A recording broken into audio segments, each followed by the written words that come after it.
Hello. So today I'm going to talk about the different ages that have separated different times during history. But what I'm going to do is give you my ideas. So this is a complete speculation um, story here. Okay? So we have the Stone Age, the Bronze Age, and the Iron Age. The Stone Age consisted of a time when megaliths were built. The time era by science ran around 8000 BC. Science has also further broken it down into further development of humans versus different gigantic lives. Science called these lives dinosaurs. I call it for what it was, giants, as it was said in different scriptures. This was the time before the deluge that eventually wiped out a large part of humans along with the giants in the cleansing of the earth after the war spoken of in the different scriptures. Okay, whether this was a true battle war, or this was just a war of God cleansing the earth. I don't know. That'd be more speculation. But during this time frame, many ancient sites we consider mysterious, and these were built then. These are the megaliths, the original layers of a lot of different ancient sites that were then rebuilt during the next era, after the deluge wiped out everyone, besides those that were in, let's just say, the know. And they may have already had safety arrangements in place.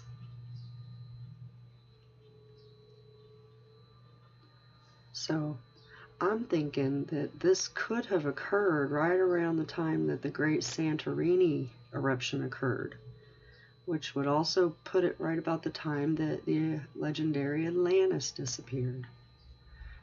Okay, and I don't know if Atlantis was a real island or land, but it's in the histories, it's mentioned, so that would have happened right around the time Santorini erupted.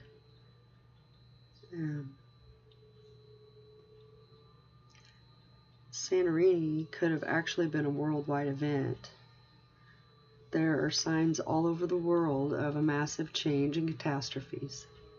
There's lots of shallow spots in the oceans where land masses are just below. Many depths we haven't even explored in the waters.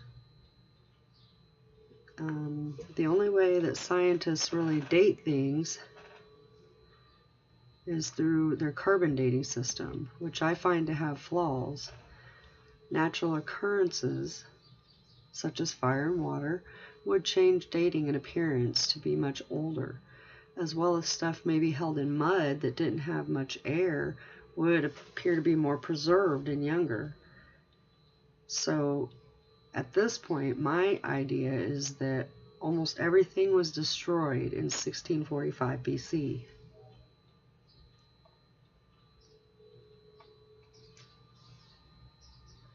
So then some time passes and the Bronze Age begins.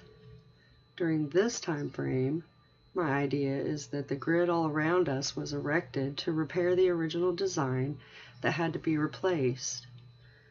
Luminaries were taken down. Scriptures say they were held for punishment for leaving their not following their orders.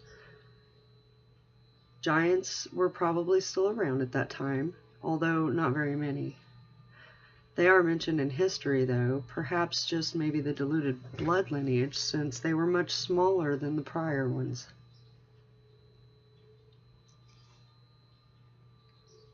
Life began to emerge that had survived the catastrophe and the deluge that swept the lands. The waters began to recede, and lands also seemed to rise from out of the waters. People had been in caves and depths of the earth to survive, so they brought with them the ability to forge and smelter coppers and golds. They could work with other elements and achieve the learning of alchemy. The Mesopotamians and ancient Egyptians were in power during these times.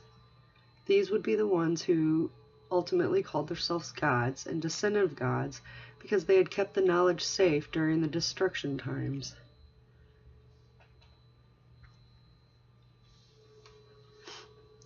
Just as now, there have always been the ones who kept the information for themselves. The so-called gods overtook the ancient sites that held the knowledge and power. They perhaps preserved any remains of the giants through alchemy, petrification, maybe covering in gold and bronze, and erecting them as statues. Slaughter began for those who followed the old ways and held their own knowledge of what the world really was and how it worked, and what had happened. The important lands were seized, men were taken as slaves or murdered, and women were used to skew the bloodlines and dilute the DNA, which is our knowledge bases. The languages were also separated at that time. Everyone had different languages and ways of communication, and the few that were left unharmed, well, they stayed hushed. They didn't speak of the old ways or the knowledge for fear of drawing any unwanted attention, perhaps. After a generation or two, everyone had forgotten. We all knew what we were taught from this point forward, and it was whatever they wanted to teach us. This era ran all the way till about 300 BC, going by ancient Eastern Asian timelines.